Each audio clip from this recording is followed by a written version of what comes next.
Assalamualaikum warahmatullahi wabarakatuh.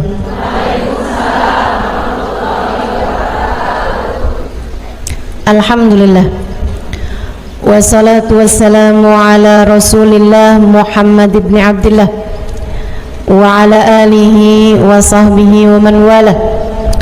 Subhanaka la ilma lana illa ma 'allamtana innaka antal alimul hakim.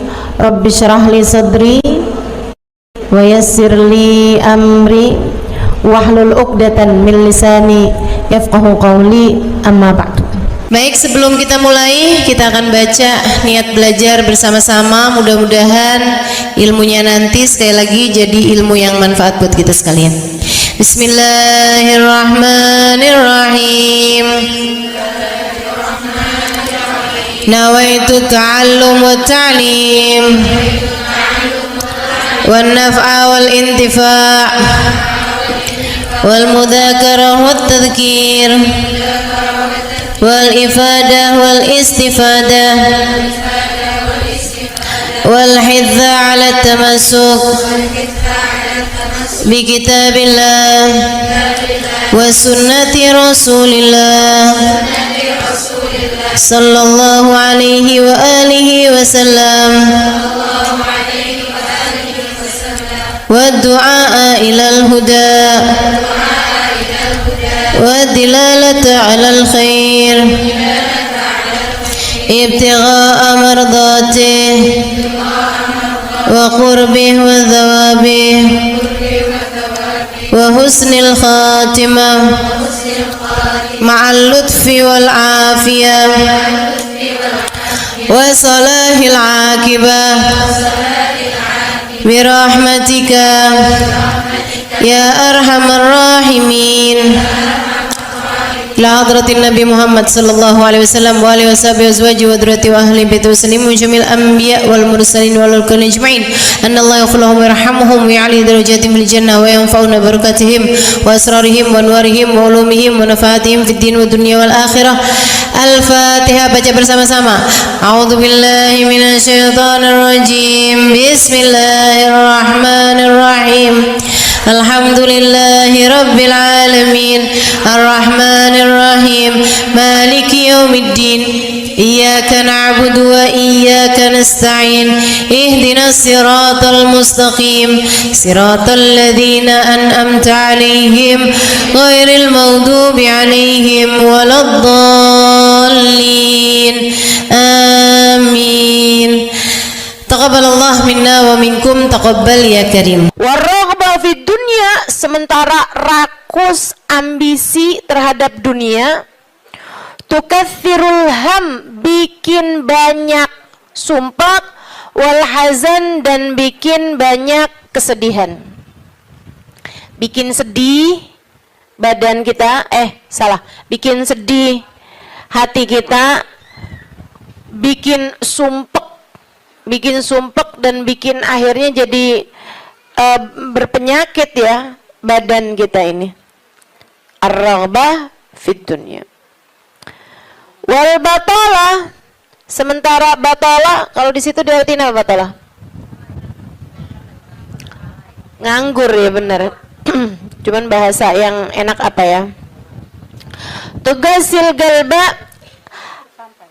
lalai dari Allah, maksudnya ya nggak kepengen dunia juga, nggak kepengen akhirat juga gitu, kayak gabut. Anak zaman sekarang bahasanya gabut ya. Gabut itu apa sih sebenarnya? Nggak ada kerjaan gitu kan? Itu kayak ada singkatan nggak butuh gitu kali ya dari itu ya.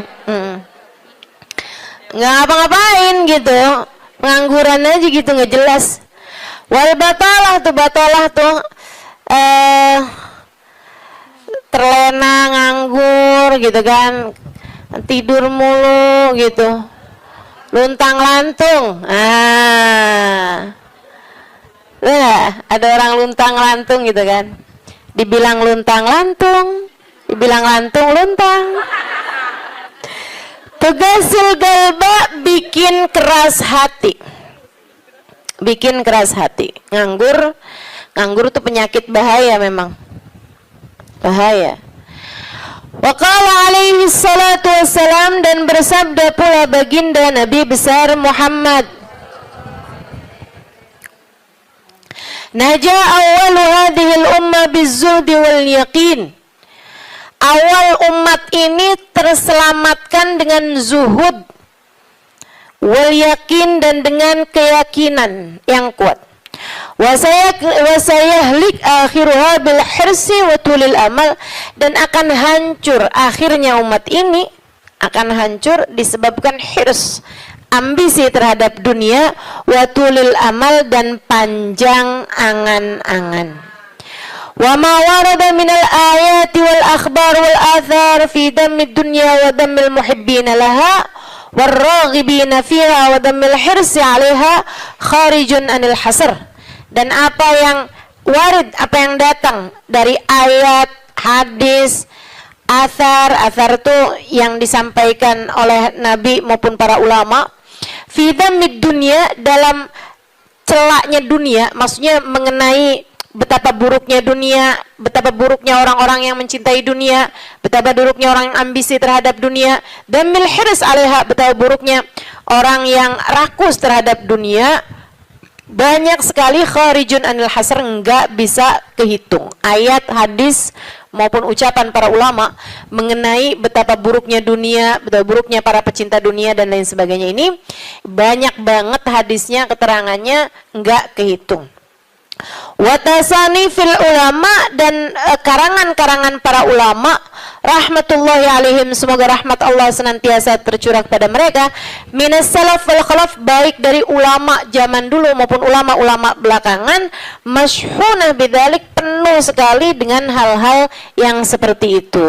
Kayak Imam Ghazali gitu kan, nulis dalam kitabnya baik Ihya Ulumuddin ataupun kitab yang terakhirnya beliau itu namanya Minhajul Abidin dan lain sebagainya, itu banyak banget mengenai hal-hal yang seperti ini gitu. Betapa pentingnya kita untuk zuhud terhadap urusan dunia. Tsumma inad dunya ibaratun wallahu a'lam bisawab. Sampai situ ya. Nabi Muhammad alaihissalam mengatakan, az-zahada fid dunya turayyihul qalba wal badan.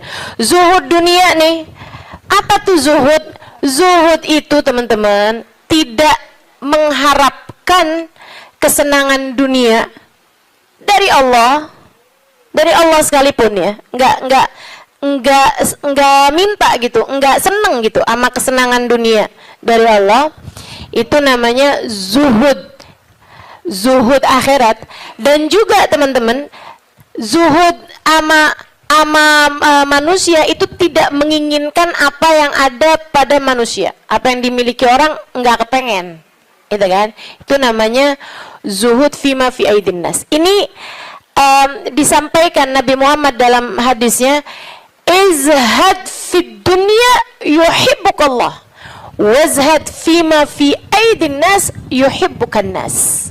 Kata Nabi Muhammad alaihissalam, zuhudlah kamu dari dunia. Zuhud tuh enggak seneng, enggak ambisi, enggak fokus kepada kesenangan dunia maupun pencapaian dunia. Hati-hati, tipis teman-teman bedanya, gitu kan? Pencapaian dunia, saudara sekalian, kayak gini loh, banyak followers, majelisnya jadi rame, itu tipis tuh antara kamu kepengen akhirat sama kamu kepengen dunia.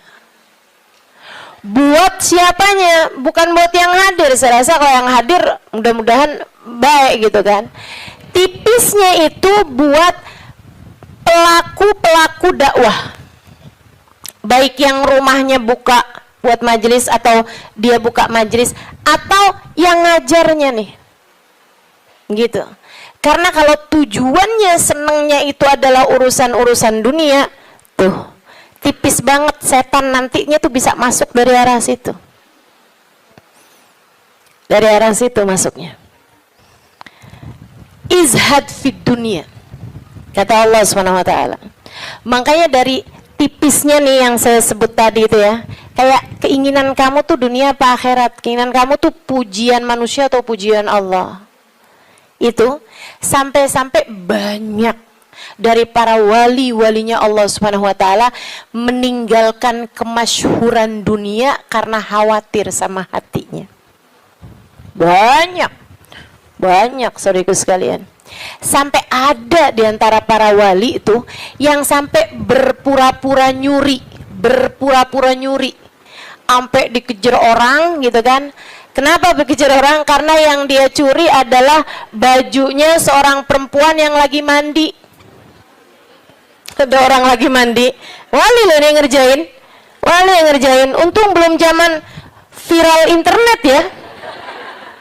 Ini kalau zaman viral internet kayak apaan tuh, orang ngejudge dia tuh kan, udah nganggepnya udah hancur banget deh gitu. Tapi memang itu yang dicari sama beliau. Yang dicari sama beliau adalah menghindar dari kepopuleran, menghindar dari apa yang orang-orang cari dari kemuliaan dunia, karena khawatir hatinya terselip rasa keinginan untuk dianggap mulia di dunia, menghancurkan kemuliaannya di akhirat. Serem bener buat orang-orang kayak saya yang sama Allah dikasih pegang mic di depan, ya kan?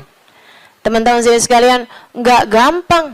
Makanya kalau ada yang bisa kamu lakukan untuk saya, doain biar bisa ikhlas, doain biar bisa benar gitu, jaga hati, doain biar disayang Allah gitu. Kesian nih, begitu udah masuk nih setan, teman-teman saya sekalian, setan tuh ya datang ke pedagang beda, datang ke orang awam beda, datang ke ulama beda lagi. Waduh, yang datang ke ulama nih setannya juga ulama. Setannya juga kelas profesional, gitu kan?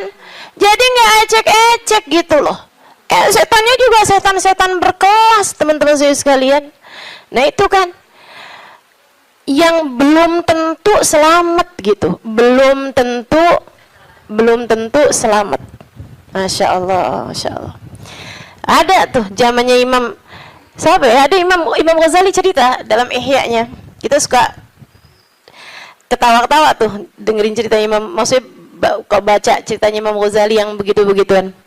Kata Imam Ghazali dalam Ihya-nya tuh, ada orang atau di Minhaj ya, wallahu a'lam, pokoknya salah satu kitabnya Imam Ghazali lah. Imam Ghazali cerita, ada orang dia itu ulama, teman-teman.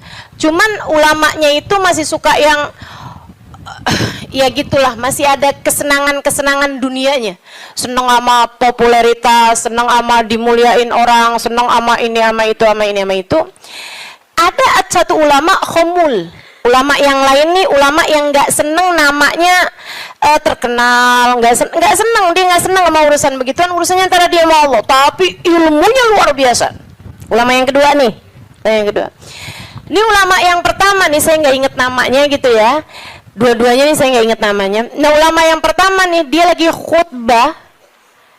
khutbah Jumat, teman-teman saya sekalian, dia ngomong sesuatu yang dinisbatkan kepada ulama yang kedua yang nggak senang keterkenalan apa ini, teman-teman. Dia ngomong bahwa saya pernah dengar kayak, kan ada orang-orang itu ya Allah, mudah-mudahan Allah bersihkan hati kita semuanya nih ya. Ada orang-orang yang kalau cerita sama orang lain, bahkan di mix sekalipun, senang menunjukkan kedekatannya sama ulama yang lain atau sama orang-orang yang berilmu, guru-guru apa segala macam gitu kan ya.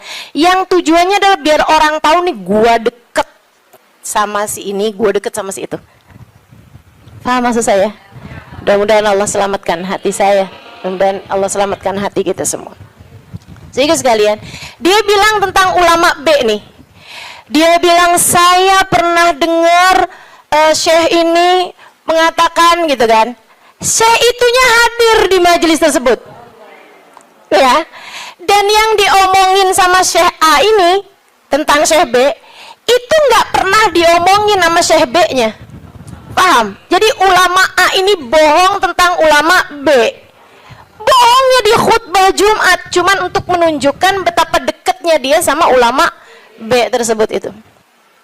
Dia ngomong kayak begitu, sehingga sekalian, tahu apa yang dikerjain sama ulama B? Ulama B ini, kenapa nih anak? Beliau berdiri nyabut bulu ketiak di tengah orang banyak. Beliau berdiri nih, beliau berdiri kemudian nyabut bulu ketiak. Heh, Syekh, kurang ajar kamu. Ini waktunya khutbah. Saya nggak pasti itu khutbah Jumat atau khutbah yang lain nih ya. Ala kulli hal, Syekh, ngapain kamu di waktunya khutbah, kamu malah cabut bulu ketiak? Duduk Syekh, nggak punya adab. Kata Syekh B ini, kamu yang nggak punya adab nak. Kamu yang nggak punya adab Pak. Kenapa kamu mengingatkan saya untuk sesuatu hal yang sunnah? Nyabut bulu ketiak, kalau salah emang hari Jumat ya. Nyabut bulu ketiak hari Jumat hukumnya sunnah. Ala sunnah. Walimada astahi, dia bilang. Kenapa saya mesti malu? Kamu gak punya malu apa depan orang-orang kamu nyabut bulu ketiak? Bulu ketiak itu kan buat laki-laki sama laki-laki nggak aurat. Sesama perempuan aja nggak aurat. Bulu ketiak ya, maaf ya. Teman-teman sekalian, beliau bilang walimada astahi. Kenapa saya mesti malu? Ana ala haq wa anta alal batil. Saya mengerjakan barang hak, kamu mengerjakan barang batil. Dia bilang saya mengerjakan barang hak, nyabut bulu ketiak sunnah hari Jumat. Dia bilang kamu ala batil. Karena kamu menceritakan tentang saya sesuatu yang tidak pernah saya katakan. Saya Syekh Fulan min Faiz, sebutin nama dia namanya. Ya Allah, merah padam mukanya. Seram teman-teman, seram. Ya gitulah. Kadang-kadang tuh sampai tipis banget keinginan dakwah atau keinginan pamer. Tipis. Setannya tuh ngebisikin sampai kayak suara semut.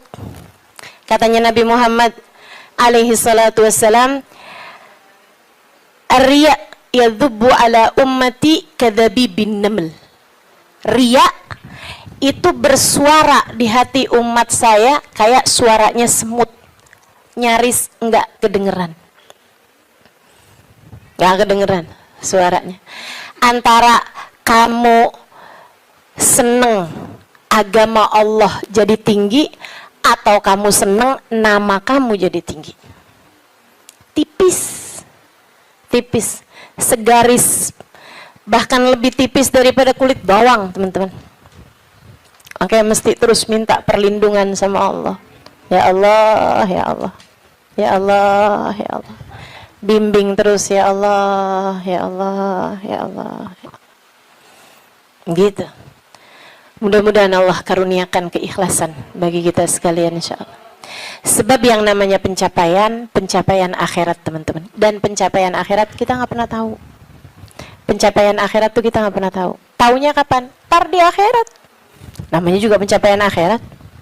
Taunya entar di akhirat. Saat kamu berhasil menghadap Nabi Muhammad. Saat namamu menjadi seseorang yang dikenal oleh Nabi Muhammad. Kalau mau bangga tar di sana. Kalau mau bangga ntar di sana. Saat kamu bisa melewati jembatan Sirat secepat kilat. Saat kamu bisa selamat masuk surga Allah Subhanahu wa taala. Saat kamu bisa digiring di belakang bagindamu Nabi besar Muhammad. Mau membusungkan dada saat itulah silahkan. Mau ngerasa diri sesiapa saat itulah silahkan. Mau menganggap diri berhasil mencapai kemuliaan saat itulah silahkan. Mau menganggap diri mencapai pencapaian dalam dakwah saat itulah silahkan. Silahkan. Mau menganggap diri solehah saat itulah silahkan. jika sampai namamu dipanggil oleh Nabi Muhammad, jika sampai kamu diperkenankan bersalaman dengan Nabi Muhammad, jika sampai Nabi Muhammad berkata raditu biki, aku ridho kepadamu, saat itulah silakan melayang-layang teman-teman. Sebelum itu terjadi, kamu masih antara-antara, kamu masih ada di tepi jurang. Selagi itu belum terjadi, kamu masih ada di persimpangan jalan antara dinaikkan kepada Allah atau dihancurkan oleh Allah Ta'ala.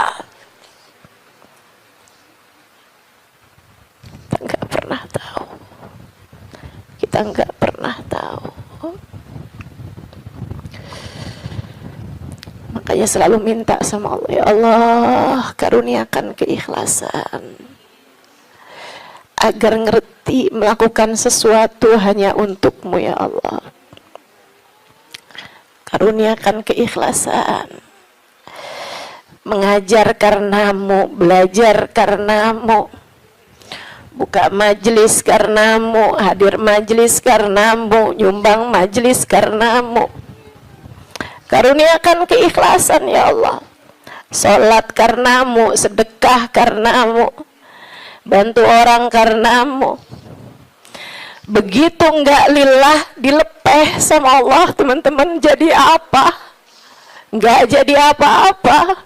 Mau ribuan jamaah, mau kayak gimana yang terjadi juga, kalau dilepeh sama Allah jadi apa? Ditolak sama Allah, mau apa kamu? Mudah-mudahan Allah karuniakan keikhlasan.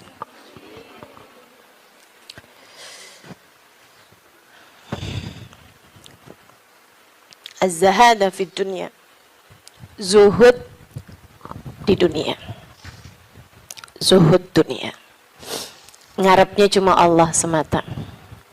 Izhad fi dunya, yuhibbukallah. Kalau Allah lihat hatimu nggak punya ketertarikan sama dunia, Allah cinta padamu. Gitu kata Nabi Muhammad. Hah? Hati kamu masih ngarep dunia nggak nih? Hati kamu masih ngarep harta, pandangan orang, jabatan, kemuliaan di mata manusia? Kamu masih fokus ke sana apa enggak gitu? Hati kamu masih fokus ke sana, jangan salahkan siapa-siapa. Kalau Allah pun juga belum fokus mengaruniakan rahmatnya kepadamu. Sebab aturannya jelas, kata Nabi Muhammad, izhad fid dunya yuhibbukallah. Bagaimana mungkin Allah akan menempati hatimu jika hatimu masih penuh sesak dengan selainnya? Teman-teman, kamu kalau mau taruhin di kamarmu itu lemari baru, tempat tidur baru, kamu mesti keluarin yang lama. Kalau kamarmu itu masih banyak banget barang-barang lain, yang nggak mungkin yang baru bisa masuk ke dalam kamarmu. Kan begitu? Hati kamu juga gitu. Hati kamu juga gitu. Saudara sekalian yang saya muliakan, bagaimana mungkin Allah akan berkenan bertahta di hatimu jika hatimu selama ini masih penuh sesak dengan selainnya? Penuh sesak dengan selainnya, penuh sesak dengan anggapan orang, penuh sesak dengan cinta manusia. Yang kamu pikirin gimana biar suami tetap cinta padamu. Kamu luar biasa. Siapa yang lagi di WhatsAppin sama suami, siapa yang lagi diteleponin sama suami, sekarang suami lagi di mana, sama siapakah, jangan-jangan dia sedang berada dalam pelukan perempuan yang lain. Waduh, bagaimana kamu berharap Allah bertahta dalam hatimu jika hatimu penuh sesak dengan selainnya? Teman-teman, keluarkan nya yang kecil-kecil agar nya yang besar berkenan bertahta di hatimu. Keluarin yang lain-lain. Keluarin perkara harta, perkara cinta manusia, pujian orang, semuanya keluarin.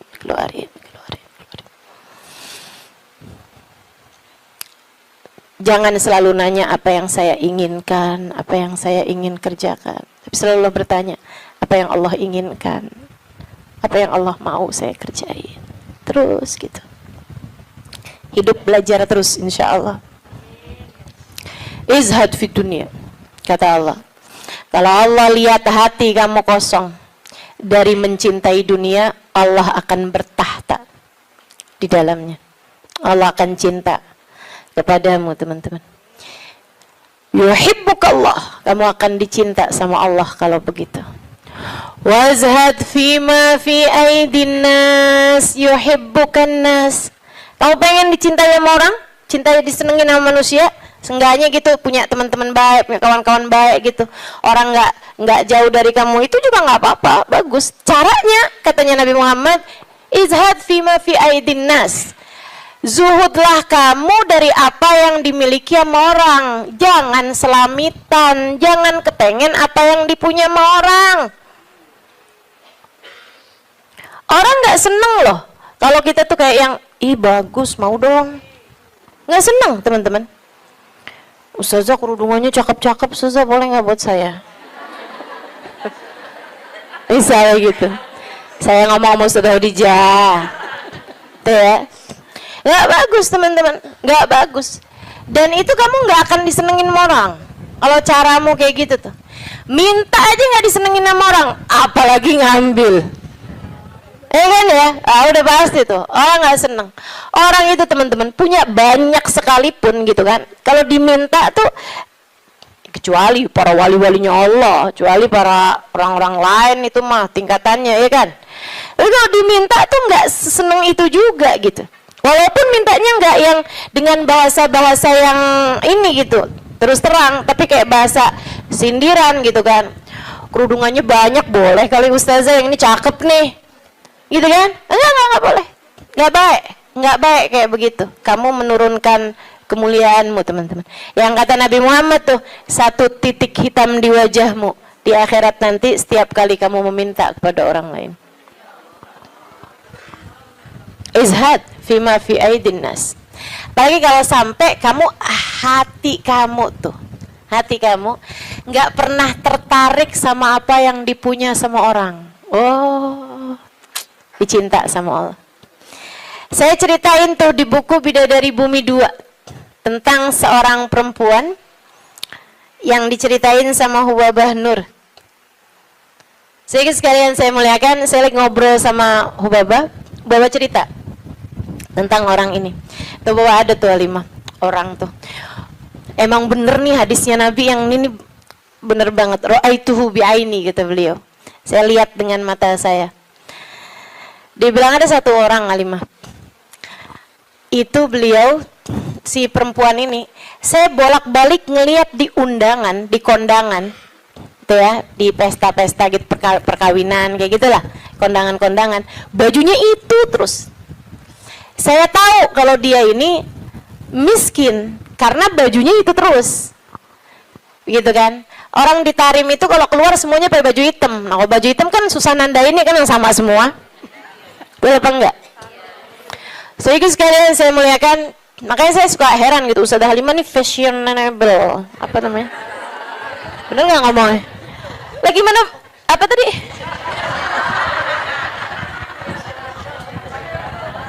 Gimana ngomongnya? Itu dah, pokoknya itu dah. Lah orang saya tiap hari pakai hitam. Begitu ya. Saya sekalian. Nah ini kan kalau keluar mah agak susah ditandain karena kan semuanya hitam gitu. Tapi kan kalau pas kondangan tuh, orang sana itu kalau kondangan dalam ruangan semuanya perempuan, mereka dandan. Mereka pakai baju gitu kan. Pakai baju yang berwarna-warni, ya. Pakai baju warna-warni. Nggak ada yang pakai baju hitam tuh. Nggak ada yang pakai baju hitam. Saya waktu Enggak, dulunya nggak tahu gitu kan, saya pakai baju hitam aja gitu masuk. Buka, waduh gimana nih mau buka ya? Habisannya terus udah ngerti gitu lama-lama. Jadi teman-teman, kata Hubabah, orang ini kalau kondangan baju itu mulu. Akhirnya saya punya niat, kalau nanti saya keluarin baju, saya panggil tuh orang. Saya cari tahu dan dia di rumahnya ini apa, keluarganya siapa gitu, saya paham, saya tahu tempatnya, karena Tarim tuh kecil, kota kecil, jadi semua orang memang saling kenal satu sama lain. Akhirnya dia bilang, kata Hubabah, waktu saya datang baju-baju yang baru-baru, ada orang ngasih ini apa segala macam, yang lama-lama saya keluarin. Hubabah tuh begitu teman-teman, ngajarin kepada kita jangan sampai yang aduh penuh banget, kamu masuknya iya keluarnya kagak gitu kan. Ada yang masuk, ada yang keluar. Akhirnya mau Hubabah baju-baju yang lama-lama tuh dikeluarin, bagus-bagus tentu aja ya, dan semua orang juga seneng dapat bajunya Hubabah gitu kan. Jangan terus minta, jadi kepikir nih, berangkat ke Tarim meminta baju mau Hubabah. Tentu berkah kan ya, tentu berkah. Tapi ya sekali lagi jangan minta. Subhanallah teman-teman. Kalau nggak minta tuh, kalau mintanya mau ntar kasih. Jadi kepikir ya. Mau minta sama Allah. Nggak usah yang gitu-gitu juga. Mau minta sama Allah tuh pahala aja. Udah pasti enak. Teman-teman sih sekalian, akhirnya Hubabah itu ngeluarin baju-baju beliau, ada setumpuk lah gitu. Beliau panggil tuh orang perempuan itu, panggil sama Hubabah. Dia seneng banget, dan memang miskin banget teman-teman. Bajunya cuma itu aja, buat kondangan itu, buat keluar itu, buat sholat itu gitu. Jadi cuma segitu itu bajunya gitu. Baju sholat kayak mau kena gitu, tuh ya. 2, kalau 1 dicuci kan ada gantinya gitu. Terus baju keluar dia gitu, baju hitam 1, terus baju hari-harinya dia kayak daster gitu buat di rumah, 2 potong 2 biji gitu, tuh 1-nya lagi baju buat kondangan. Udah gitu aja, simple hidupnya. Jadi sekalian dipanggil tuh perempuan sama Hubabah. Kata Hubabah, saya habis ngeluarin baju-baju nih, silahkan kamu pilih yang mana yang kamu mau, sisanya tolong bagiin, kamu yang bagiin gitu, sama siapa yang kamu mau deh gitu. Di depan Hubabah nih, majelis nih, dia bilang, oh gitu Hubabah, Masya Allah Hubabah, Masya Allah, mudah-mudahan Allah berkahi Hubabah, mudah-mudahan doain panjang lebar gitu. Saya pikir orang alhamdulillah ya, saya memberi kepada orang yang tepat nih gitu. Orangnya seseneng itu gitu dikasih baju. Makasih Hubabah, makasih. Mudah-mudahan Allah tambahin Hubabah, mudah-mudahan doa apanya. Habis itu dia sama satu, wah ini cocok nih buat ponakan saya nih. Kata, wah ini cocok nih buat teman saya sih itu. Saya lagi, wah cocok nih buat adik saya nih, ini cocok nih buat tangga saya, ini cocok. Sampai habis semuanya, nggak ada satupun yang buat dia. Kata Hubabah, begitu semuanya buat orang lain tanpa ada satupun yang buat orang tersebut, ya Allah, 5 saat itulah saya jatuh cinta padanya. Bener banget yang Nabi Muhammad bilang, izhad fima fi aidin nas yuhibbukan nas. Ketika kamu tidak tertarik sama apa yang dipunya sama manusia lain, sama orang lain, justru manusia akan cinta padamu. Manusia ini memang unik. Allah tuh seneng kalau ada orang seneng sama apa yang dimiliki sama Allah, Allah seneng. Allah tuh diminta seneng. Allah itu kalau ada orang tertarik sama apa yang ada pada Allah, surga, gitu kan? Itu kan yang Allah janji-janjikan kan? Allah tuh kalau ngelihat orang tertarik sama surga, tertarik sama hisab yang mudah, tertarik ke perjumpaan dengan Allah, Allah malah senang teman-teman. Manusia nih justru kebalik. Manusia tuh kalau ada orang tertarik sama apa yang dia punya, malah nggak demen. Terutama perempuan, kalau ada orang tertarik sama suaminya, dia nggak demen banget tuh.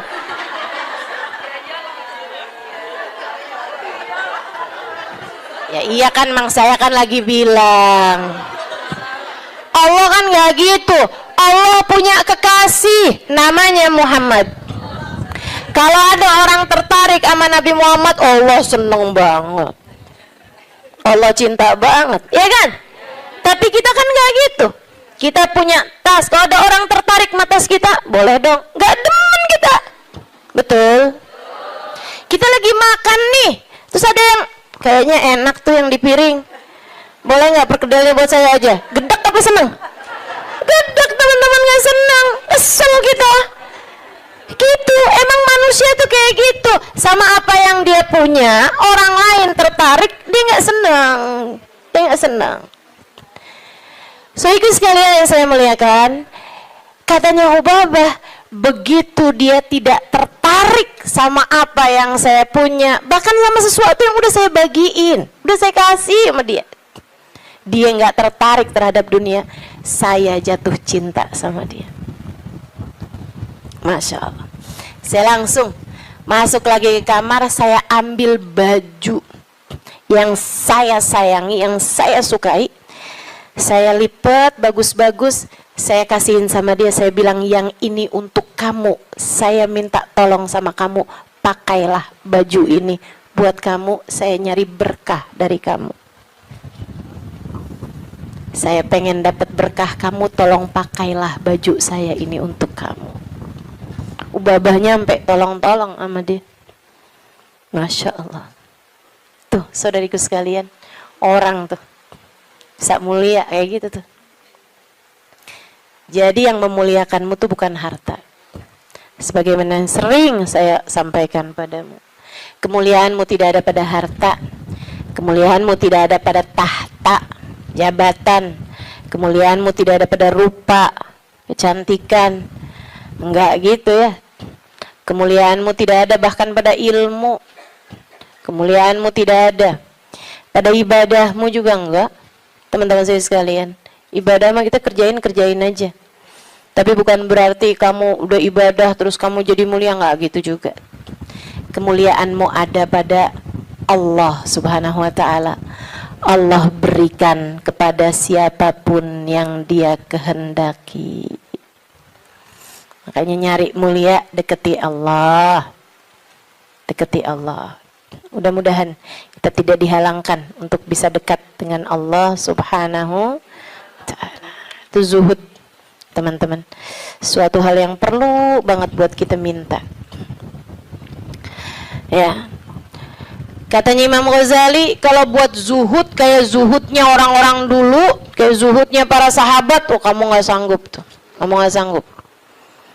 Menjadikan semuanya buat Allah, kayak yang saya ceritain kemarin tentang Syaiban Ar-Ra'i. Semua kambing milik Allah Subhanahu wa taala. Yang dimauin sama Allah kita kasihin. Begitu kan? Kita nggak benar-benar punya, katanya Syaiban. Ini kalau mau zuhud-zuhud kayak orang-orang dulu gitu rada berat, teman-teman. Akan tapi kata Imam Ghazali, buat kalian ada dua aja dah zuhudnya. Gimana tuh Imam? Zuhud buat kalian dua aja. Yang nggak punya jangan tertarik, yang nggak punya jangan minta, jangan tertarik, jangan nggak ada urusan, gitu ya. Sama yang barang yang kita nggak punya, sama perkara yang kita nggak punya, kamu nggak usah minta, kamu nggak usah tertarik.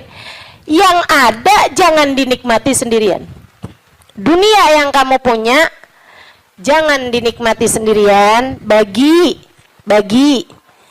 kepada yang lain. Yang kamu nggak punya nggak usah minta. Bahkan kepada yang punya, yaitu Allah Subhanahu wa taala. Yang kamu nggak punya nggak usah tertarik gitu. Ustazah, jadi kita minta sama Allah pun juga nggak usah Ustazah. Ya kalau kamu nggak sanggup minta sama Allah aja lah. Begitu kan? Minta sama Allah. Jangan sampai minta sama orang.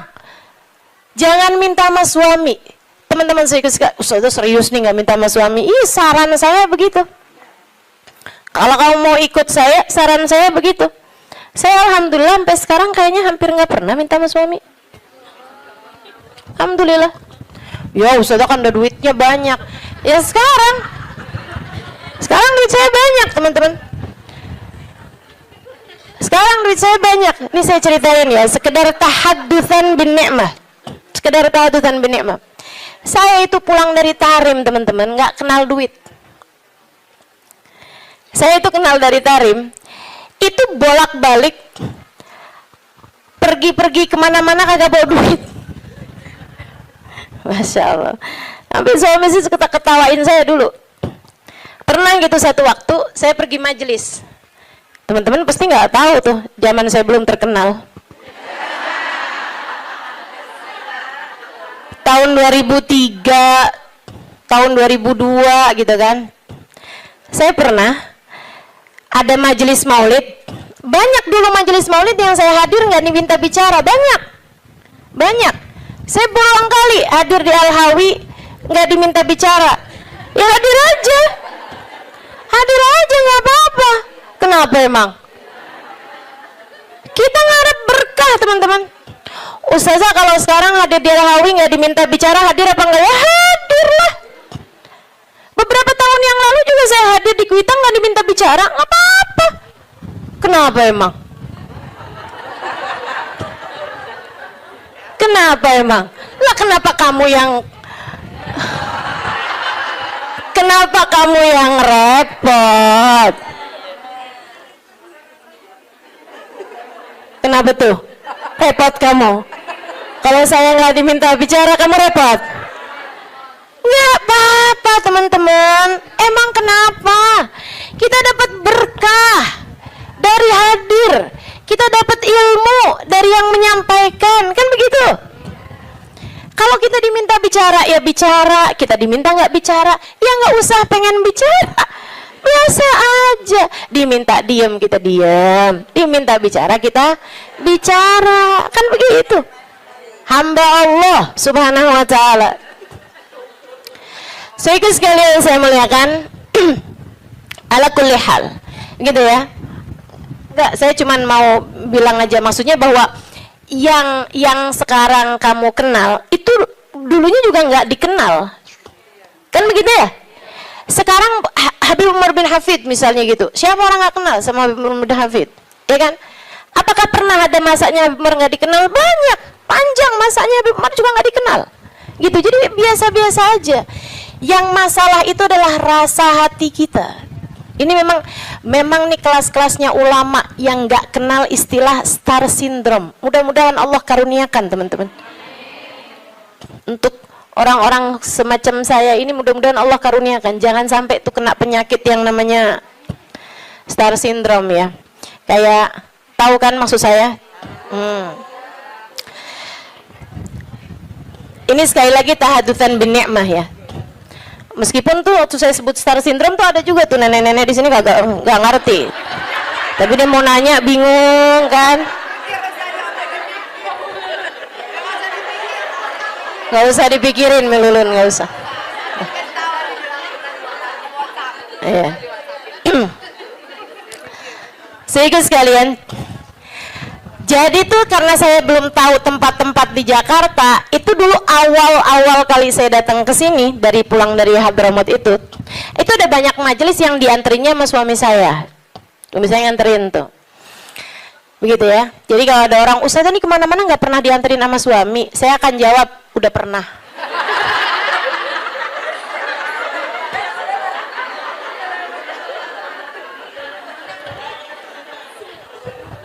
Udah pernah, tenang, nggak usah kamu sok-sokan bikin iri saya, jemput sama suami gitu kan.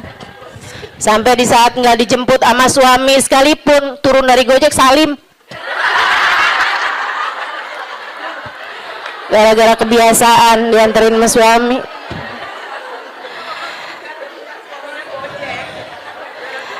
Akhirnya pernah tuh ada waktunya saya itu dianterin sama suami, habisnya itu pas pulang-pulang saya telepon sama dia gitu. Saya bilang, jemput saya bisa nggak?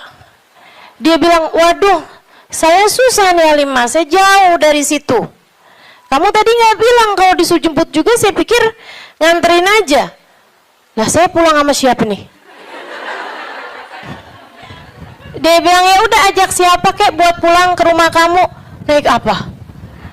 Panggil taksi aja kalau gitu. Duitnya dari mana?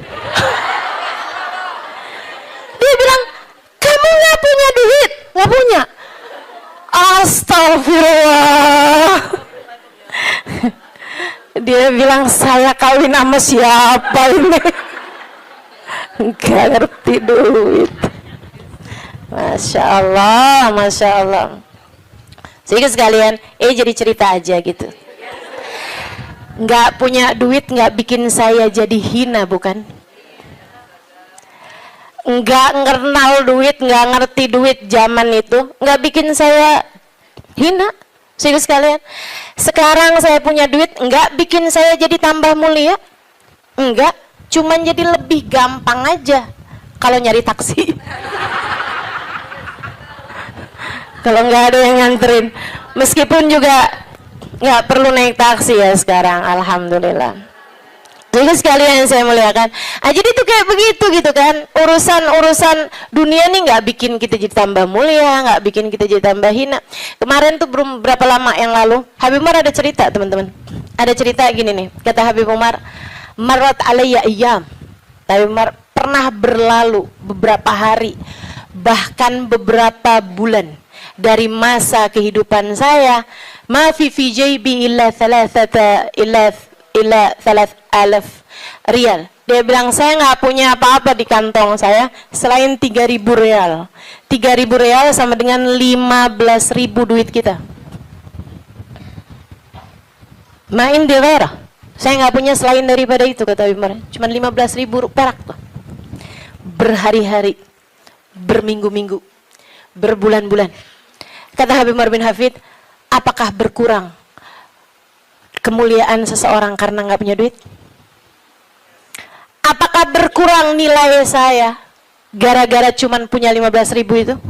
Nggak berkurang. Dunia, teman-teman, tidak memuliakan seseorang. Habib Umar, saya saksinya. Hubabah Nur, Habib Umar, yang ada seberapa dikeluarin, ya udah dikeluarin gitu. Ada tamu-tamu, berapa puluh orang, berapa ratus orang gitu kan. Yang ada pun punya, keluarin. Itu nggak ada hitung-hitungan sama urusan duit. Hubabah Nur itu, teman-teman sekalian, karim banget, dermawan banget. Beliau itu bahkan kan tinggal di kota Tarim, orangnya miskin-miskin. Banyak di antara mereka tuh yang kayak melahirkan gitu kan, terus nikah apa segala macem, itu pada nggak punya duit. Mereka itu di kota Tarim kalau nggak punya duit, datangnya ke Hubabah Nur. Hubabah Nur kasih kepada mereka. Sehingga sekalian yang saya muliakan, sampai Hubabah Nur nih ceritain, bukan Hubabah tentu saja ya, cerita orang yang khidmah di rumahnya Hubabah. Itu teman-teman saya sekalian, sampai punya stok di dapur beliau, atinya kambing, atinya unta gitu ya, itu beliau stokin di freezernya beliau. Buat siapa? Buat perempuan Tarim yang melahirkan nggak punya duit, biar bisa makan yang bergizi. Pikirin sama Hubabah.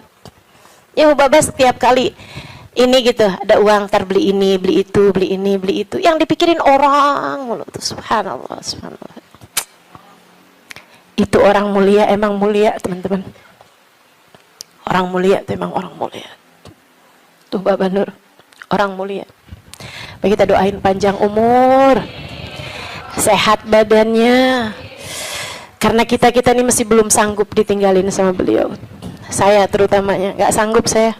Bayangin Hubabah nggak ada gitu, bayangin Habib Umar nggak ada gitu. Ya Allah, mudah-mudahan Allah panjangkan umur beliau insya Allah.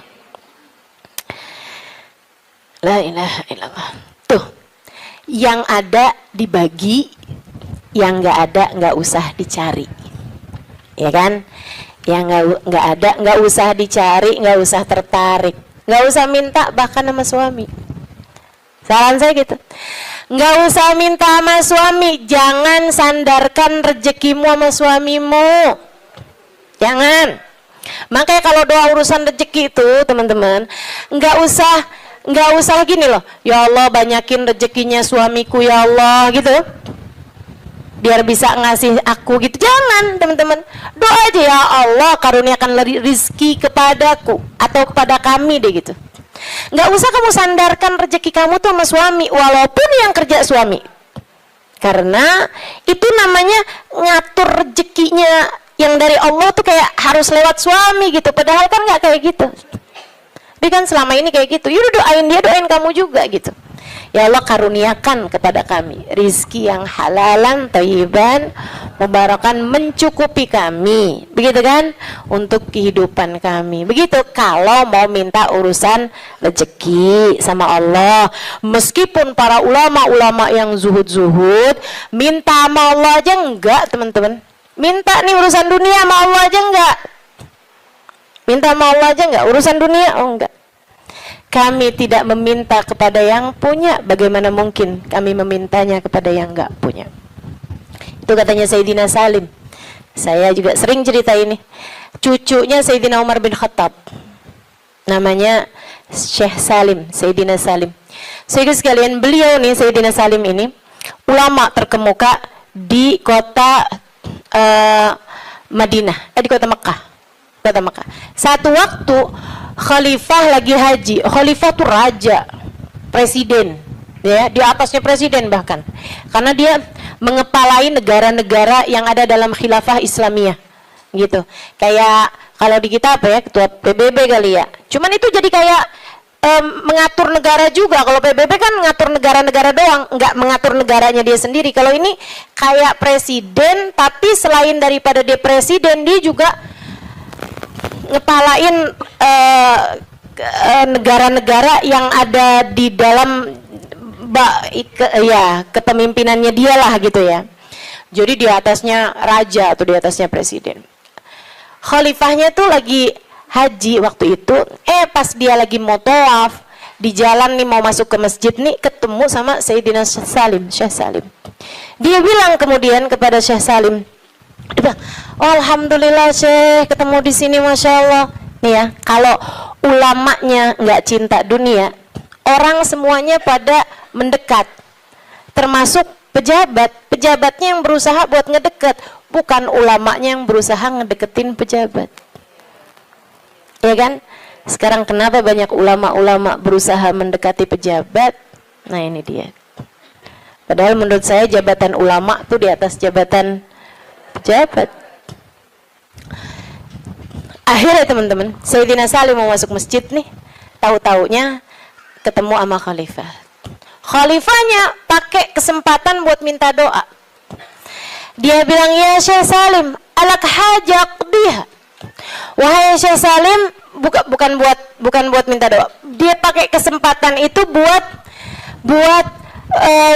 mendatangkan hajatnya Syekh Salim, karena dia ngerasa dia punya harta banyak, punya kekuasaan, punya apa segala macam. Barangkali, wahai Syekh Salim, adakah kebutuhanmu yang bisa aku bantu? Ada sesuatukah yang bisa saya bantu? Saya senang banget ditabarukan sama ulama, nyari berkahnya para ulama. Khalifahnya ini kan udah baik banget ya, udah baik banget nih khalifahnya nih, udah masya Allah banget hatinya sampai bisa kayak begitu gitu sama seorang ulama gitu kan. Bukannya ulama ngajuin proposal, ini malah pejabatnya yang nanya sama ulama tersebut, alat hajak dia, adakah kebutuhanmu yang bisa saya bantu? Katanya Sayyidina Syekh Salim begini nih, maaf, kita lagi ada di rumahnya, saya malu untuk meminta kepada selain sahibul bait. Di rumahnya Allah, sahibul baitnya siapa?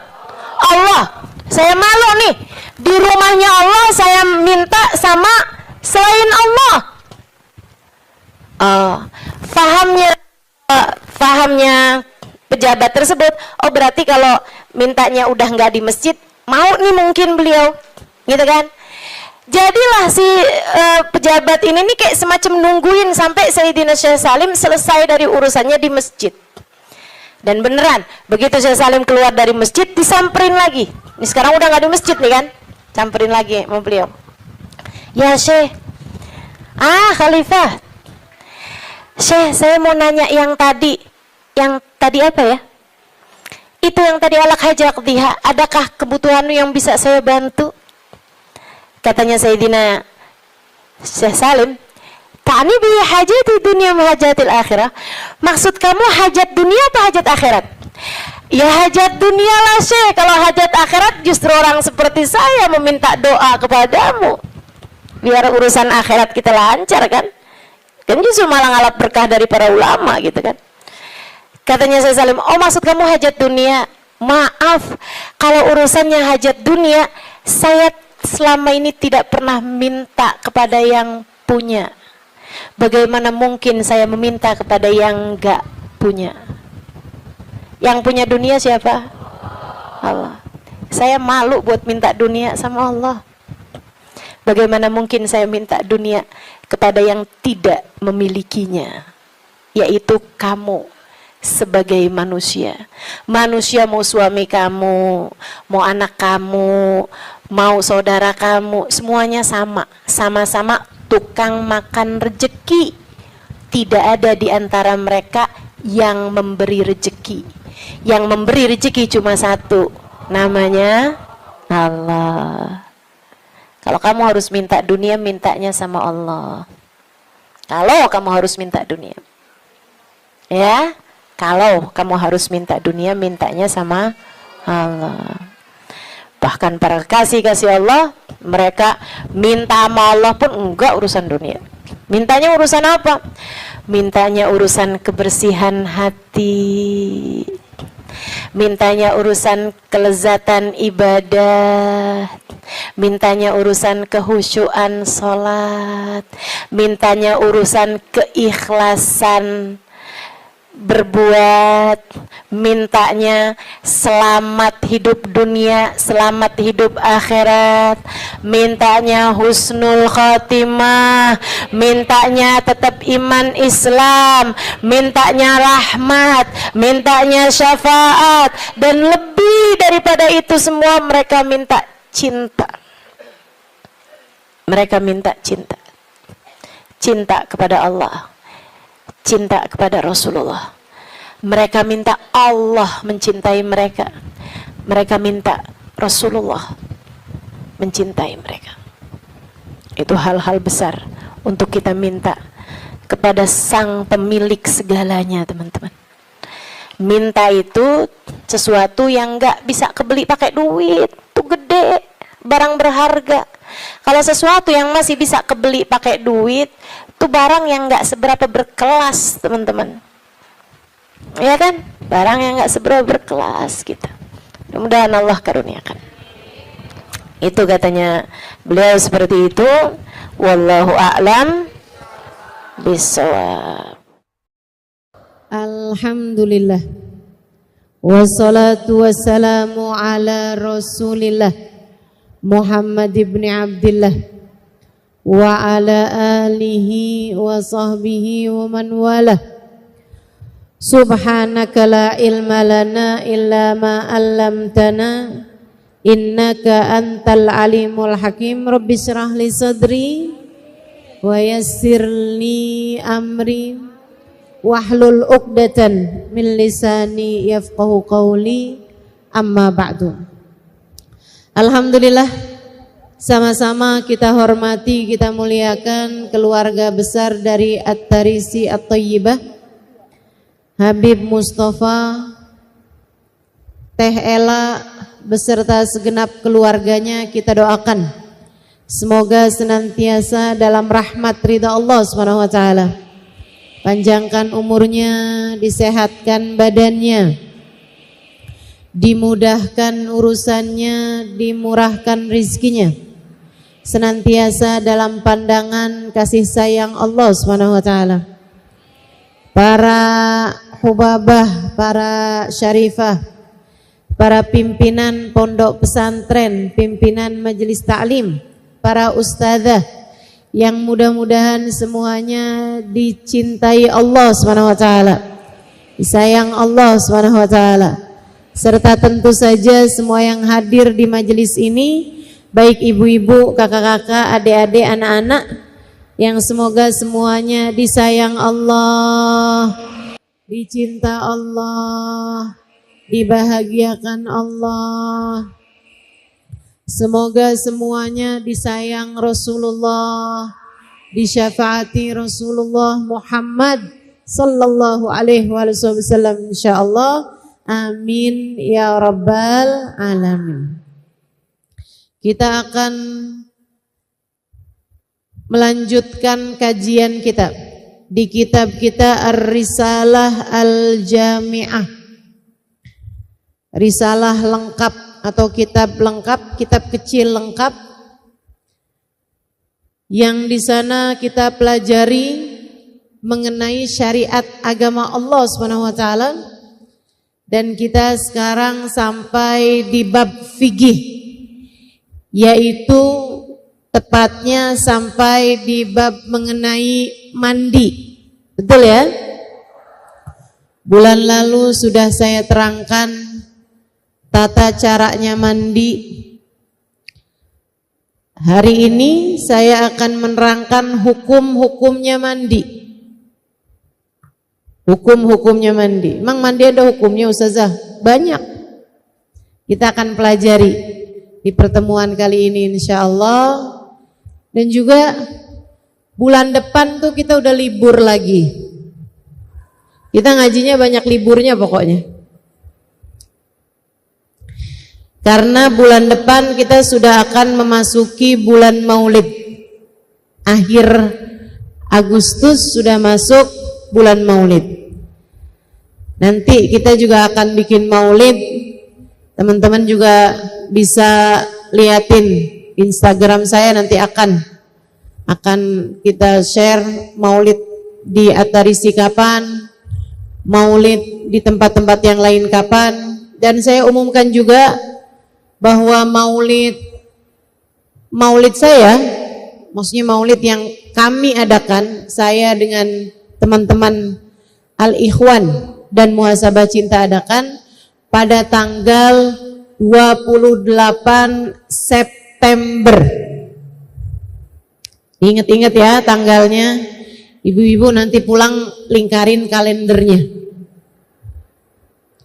Maulidnya tanggal 28 September di Masjid Raya Istiqlal. Ya. Masjidnya gede sih. Tapi jangan datang kesiangan.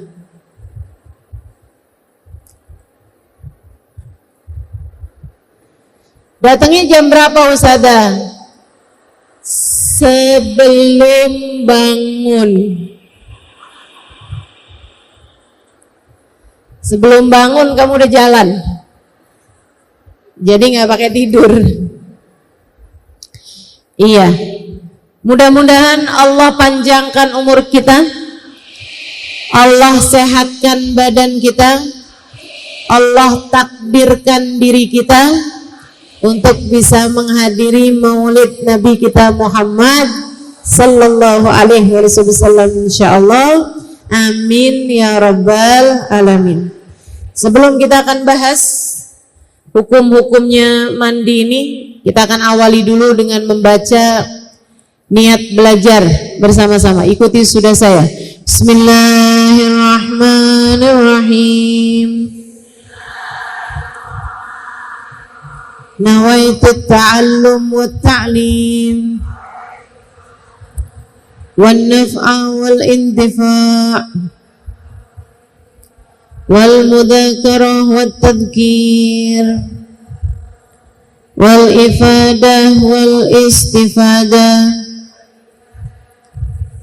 والحث على التمسك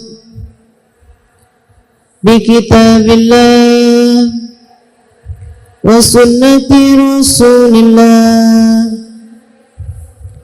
صلى الله عليه وآله وسلم والدعاء إلى الهدى والدلالة على الخير ابتغاء مرضاته وقربه وثوابه مع اللطف والعافية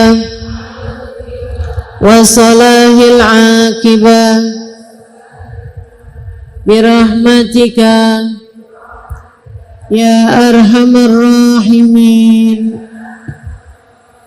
ila hadratin Nabi Muhammad sallallahu alaihi wasallam wa alihi washabihi azwaji wa ahli bait muslim wa jamil anbiya wal mursalin wal qawmi ajma'in wa nususun sayyidil muhajirin Muhammad bin Isa Fakil Muqaddam Muhammad bin Ali wa Sayyidil Abdurrahman Asgaf Sayyidil Abdullah bin Abu Bakar Al-Aidarus Fakhrul Wujud Asy-Syaikh Abu Bakar bin Salim Musuli Mufurim Tumasai Berati bin Abdullah bin Al-Haddad Ahmad bin Zainul Habsyi Habib Ali bin Muhammad Al-Habsyi wa jami' sadatina ali Abi Alawi ajma'in thumma ila arwahi arbatil a'immatil mujtahidin wa mughalidin fiddin ulama amilin fuqaha wal muhaddisin wal qurra wal mufassirin wa sadati sufiyatil muhaqqiqin ajma'in anna Allah yaghfir lahum wa yarhamuhum wa ya'li darajatihim fil jannah wa yanfa'una barakatihim wa asrarihim wa anwarihim wa ulumihim wa nafahatihim fid din wad dunya wal akhirah. Al-Fatihah.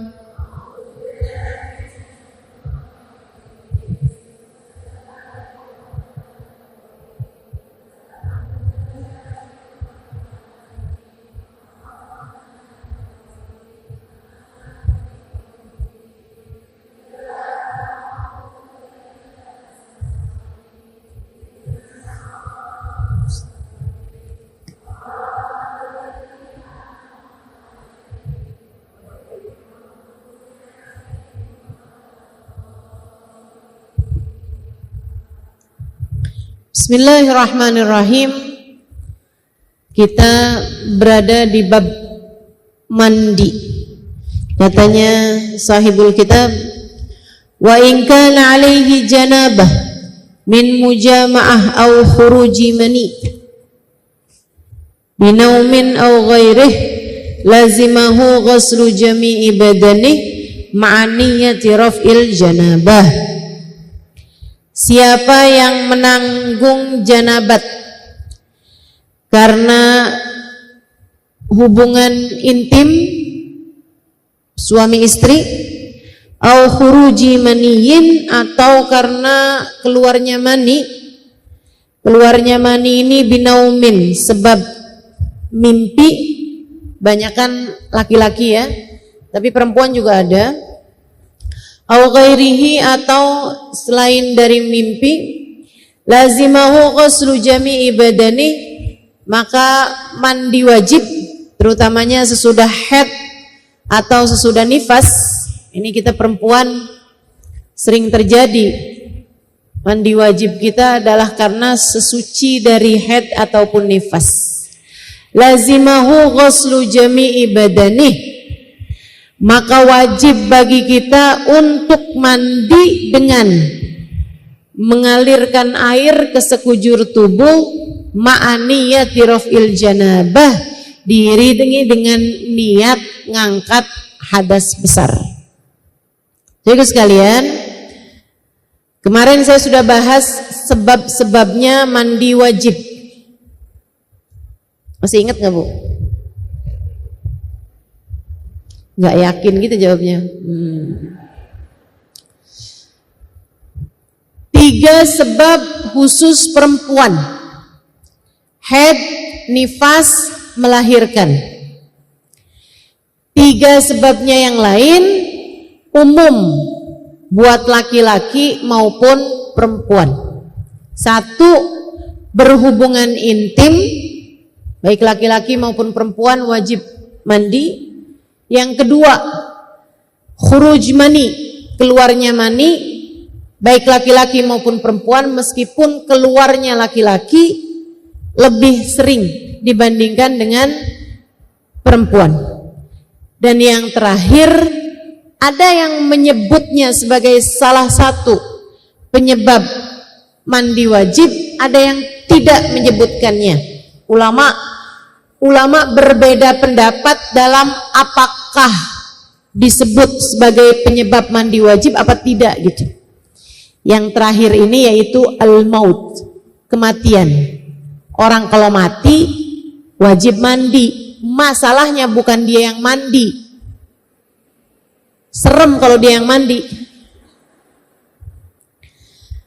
Dia meninggal dunia, buruan mandi gih. Lah orang mati. Yang mandikan adalah orang-orang yang hidup, gitu ya. Itu Kalau kamu terkena salah satu dari 5 sebab yang tadi itu, haid, nifas, melahirkan, dengan catatan melahirkan ini kalau tidak bersambung dengan nifas. Tapi kalau nyambung sama nifas, nggak wajib mandi juga, nggak wajib mandi. Mandinya nanti aja. Kapan aja kamu mandi boleh. Jadi jangan menyiksa orang yang habis melahirkan. Sebab kebanyakan orang kalau habis melahirkan itu Bu, nyambung sama nifas. Langsung keluar darah, nyambung terus sampai maksudnya sampai nifas berhari-hari. Kamu nggak usah paksain, buruan mandi habis melahirkan, hukumnya wajib.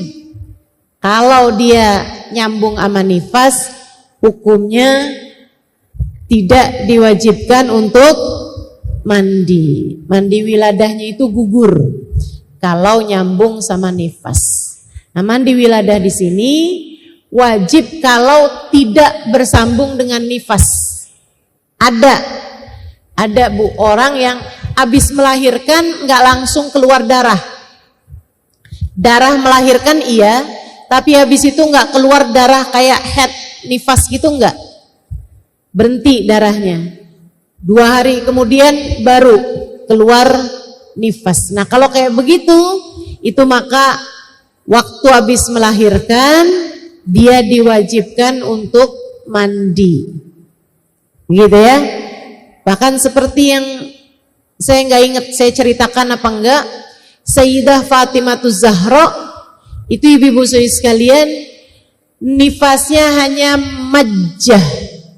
Hanya ketika melahirkan beliau keluar darah sekaligus nifas, habis itu berhenti. Tidak sampai menghalangi waktu sholat beliau. Sayyidah Fatimah keluar darah nifasnya sangat sebentar, hanya beberapa jam saja, bahkan tidak menghalangi sholat beliau. Pernah Sayyidah Fatimah melahirkan salah satu putranya sesudah adzan maghrib. Jadi maghrib, datang waktu sholat maghrib, beliau sholat, habis itu sakit perut, melahirkan. Habis melahirkan Bu, keluar darah, 1 jam kemudian berhenti darahnya, sudah tidak keluar lagi. Ketika datang adzan isya, beliau sudah selesai dari nifasnya, tinggal mandi. Beliau kemudian sesudah itu mengerjakan sholat isya pada waktunya.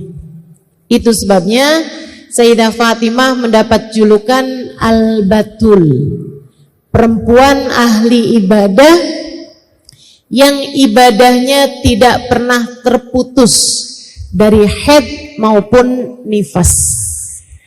Ada yang bilang Sayyidah Fatimah tuh pernah haid sekali. Waktu awal balik haid sekali, hanya dalam beberapa hari, habis itu udah. Bulan berikutnya beliau tidak pernah lagi haid. Beliau melahirkan pun juga seperti itu. Karena Allah kepengen Sayyidah Fatimah ibadah terus-terusan. Enggak kayak adik-adik nih yang kalau datang haid girang bener. Alhamdulillah haid. Apalagi kalau bulan Ramadan. Besok belanja yuk ke Tanah Abang. Keliling-keliling kita ke pasar, nge-mall. Emang kamu nggak lemes besok? Saya haid. Ya, saya enggak. Gimana sih? Ya Allah. Sayyidah Fatimah tidak pernah terputus ibadahnya dengan haid ataupun nifas, karena Allah Subhanahu wa taala menginginkan beliau senantiasa menghadapkan dirinya kepada Allah Subhanahu wa taala. Baik. Jadi hukumnya mandi Ada 5 hukum semuanya, Bu.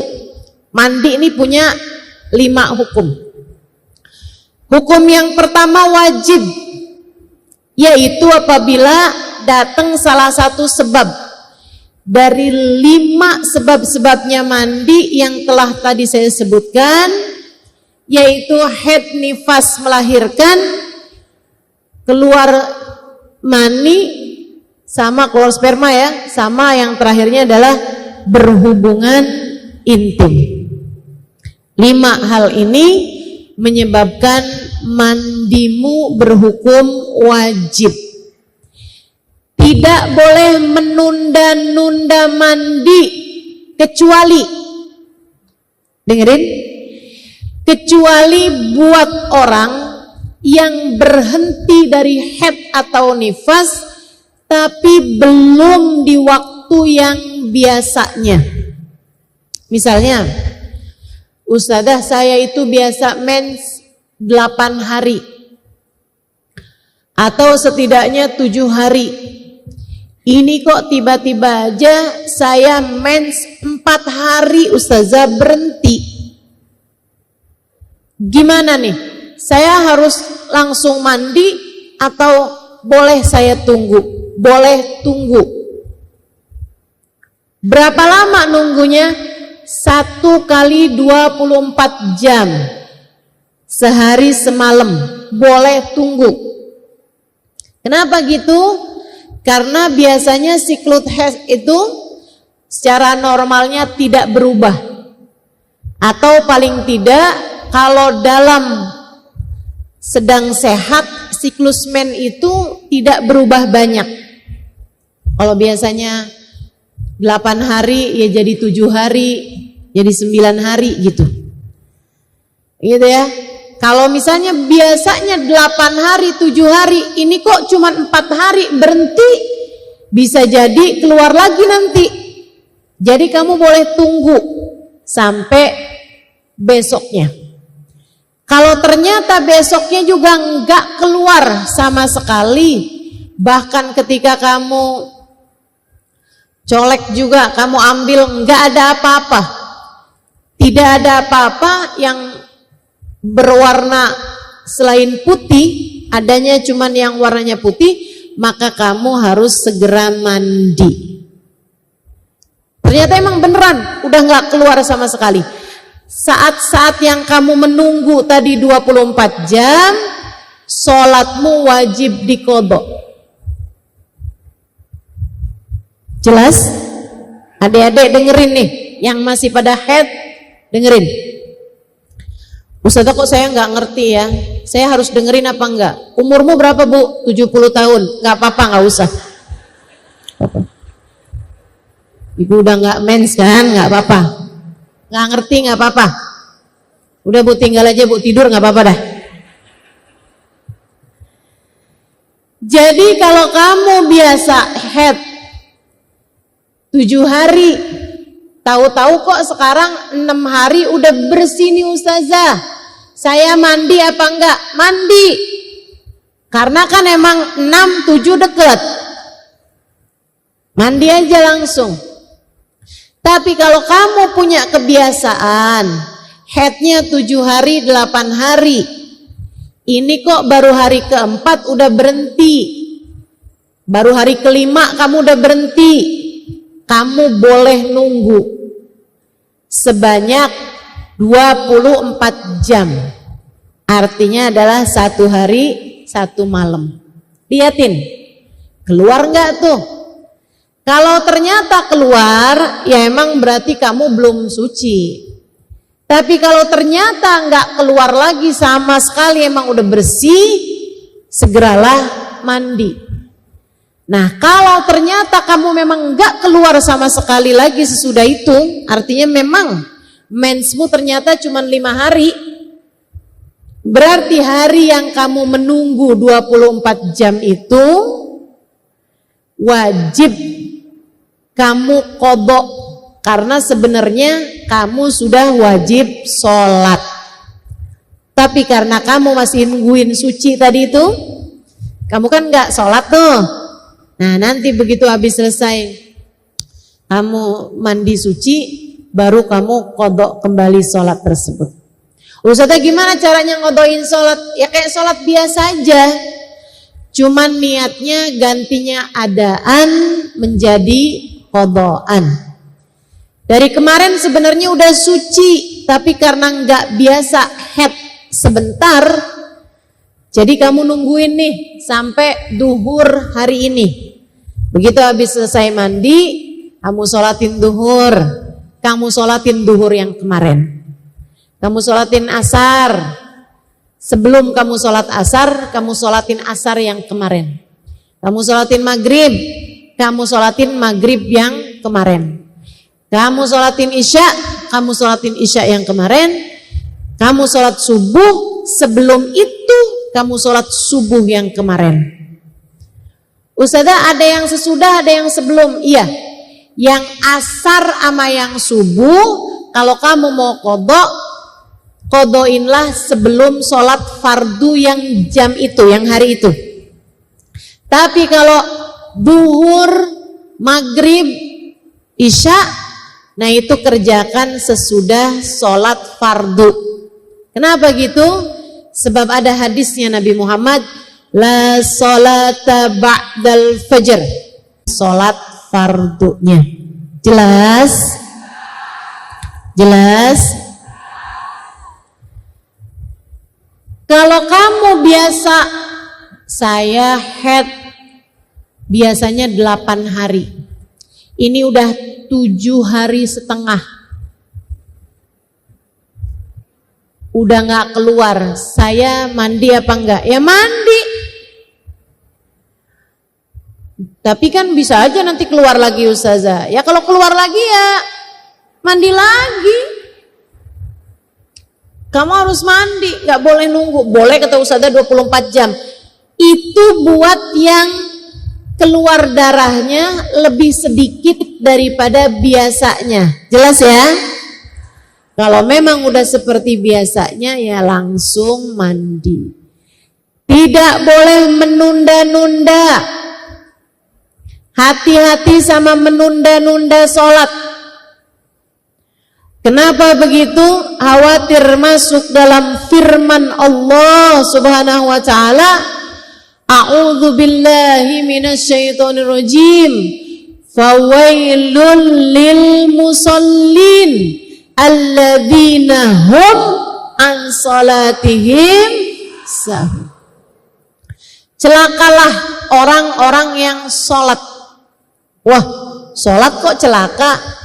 Alladzina hum an salatihim sahun, yaitu mereka yang suka melalaikan, menunda-nunda, entar-antaran, kali-kali keluar lagi mensnya.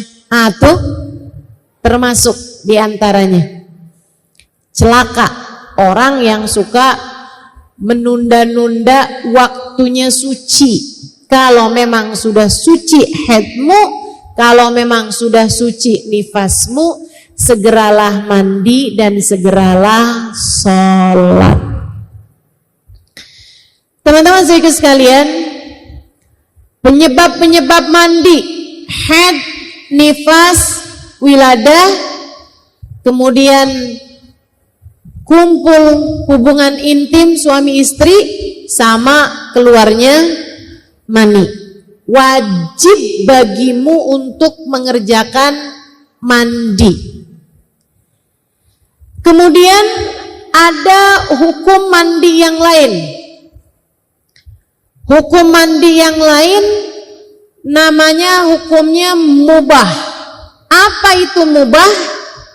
Mubah adalah sesuatu hal yang dikerjain boleh, tinggalin juga boleh. Kapan mandi hukumnya mubah? Kamu mandi memang hukumnya mubah.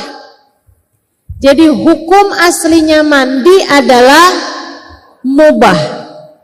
Bu, kamu mau mandi, pulang dari sini saya mau mandi boleh, asal jangan di rumah tetangga. Bingung ntar tetangganya ditumpangin mandi. Boleh. Tadi pagi mandi hukumnya apa? Boleh. Nggak mandi hukumnya apa? Boleh. Tapi kalau aromanya mengganggu orang lain, maka kamu bisa terkena dosanya. Bukan dosanya nggak mandi, akan tetapi dosanya memberi aroma yang tidak enak kepada orang lain. Bu, saya pernah tinggal di negeri Arab hampir 5 tahun. Iya Bu ya, jauh lebih panas daripada Indonesia. Jauh. Kalau lagi musim panasnya itu bisa sampai 50 derajat Celcius. Udah biasa saya 5 tahun. Tapi Bu, panasnya negeri Arab itu nggak keringetan kayak kita. Karena mereka itu udaranya kering. Sementara kita ini udaranya lembab. Gitu. Jadi di sana walaupun panas tapi nggak keringetan. Kayak apaan Ustazah? Panas nggak keringetan? Kayak kamu di depan api. Kamu pernah depan kompor? Panas kan itu? Nggak selalu keringetan kan? Kecuali kalau kamu ngaduk dodol, keringetan. Keringetannya ngaduknya itu keringetan karena olahraga. Atau kalau kayak kamu lagi demam, itu kan panas tapi nggak keringetan. Nanti kalau udah demamnya sembuh, biasanya keluar keringet dingin, ya kan? Itu malah udah nggak panas, kamu malah dingin. Nah, kayak gitu tuh di sana. Makanya Bu, orang Arab itu nggak perlu sering-sering mandi, berbeda sama orang kita. Makanya ibu orang bule itu jarang-jarang mandi. Kenapa? Negeri mereka itu kering. Negeri kita ini Bu nggak bisa dah nggak mandi, nggak bisa. Yang nggak mandi jangan hadir majelis dah. Saya saranin, ya. Apalagi udah 2 hari nggak ada air nih di rumah saya. Tapi saya kepengen hadir majelis. Yaudah dah, saya datang aja ya. Jangan dah. Jangan. Terganggu sebelah kesian. Gitu kan? Saudaraku sekalian yang saya muliakan, Nabi bahkan pernah mengeluarkan seorang sahabat dari masjid hanya karena mulutnya bau bawang mentah. Jadi dia habis makan makanan ada bawang mentahnya. Mulutnya itu aromanya mengganggu. Orang kalau ada deket dia nggak enak gitu. Jadinya Nabi pernah ada tahu seorang sahabat mulutnya aromanya nggak enak, sama Nabi disamperin, kemudian diminta untuk keluar dari masjid kecuali jika aroma mulutnya sudah kembali segar. Bawang nih Bu, bukan jengkol, bukan pete, ya Bu ya. Ustazah, sekarang ini Ustazah nggak repot Ustazah. Kalau kita habis makan pete gampang ngilanginnya.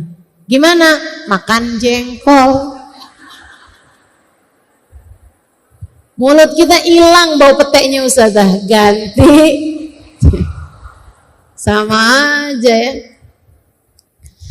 Jangan mengganggu orang lain dengan aroma yang tidak sedap dari tubuh kita. Keringetan, baunya nggak jelas, nggak boleh gangguin orang lain, nggak boleh.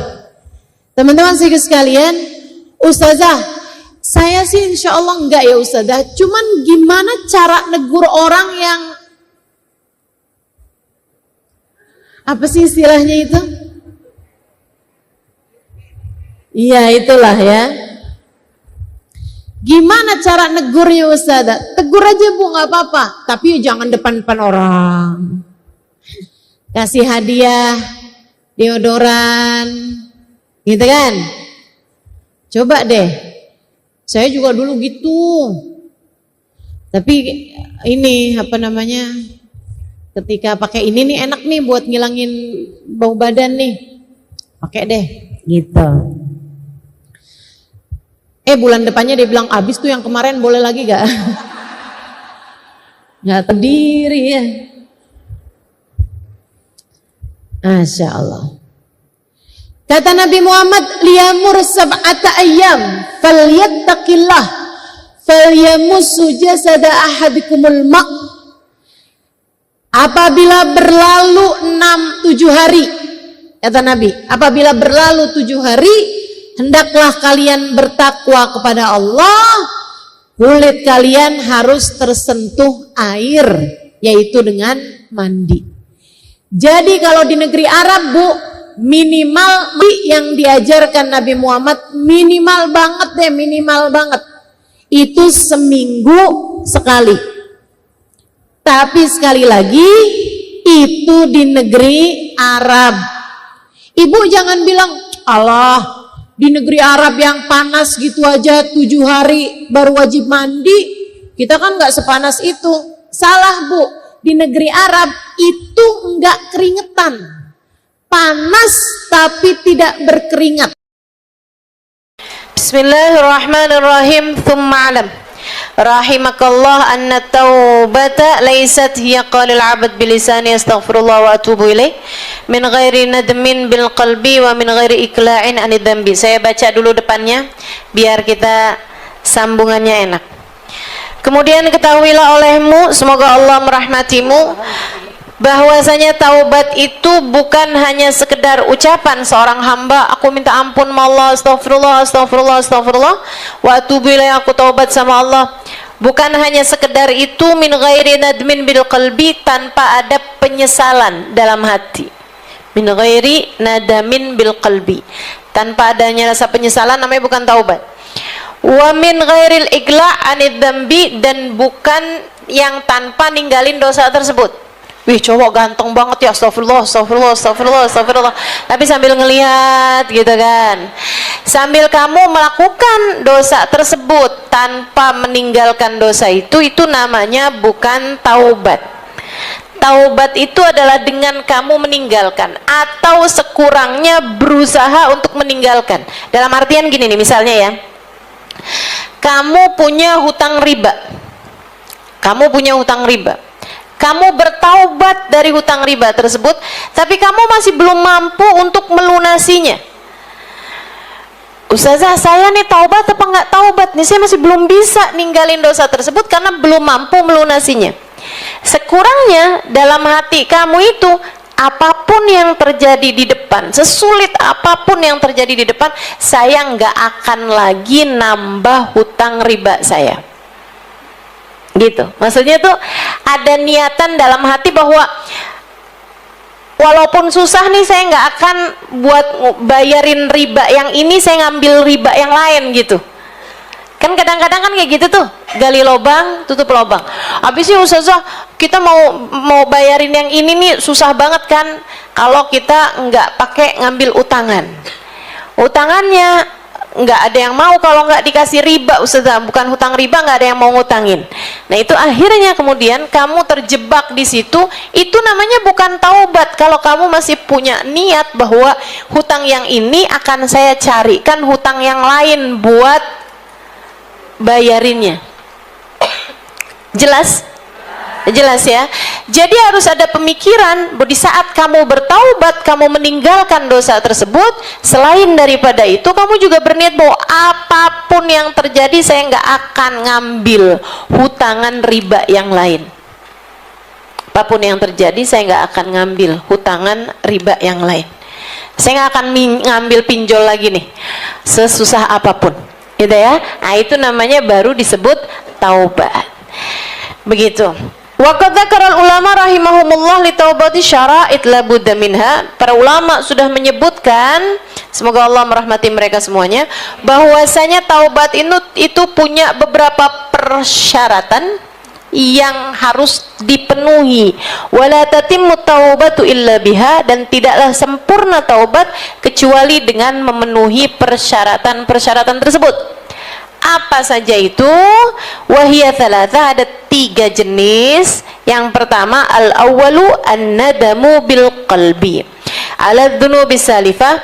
Nomor yang pertama yaitu menyesal terhadap dosa-dosa tersebut, menyesal di dalam hati atas dosa yang telah lalu, atas dosa yang telah dikerjakan, dia menyesalinya. Ada rasa penyesalannya, bukan rasa puas. Kalau rasa puas namanya belum tahu.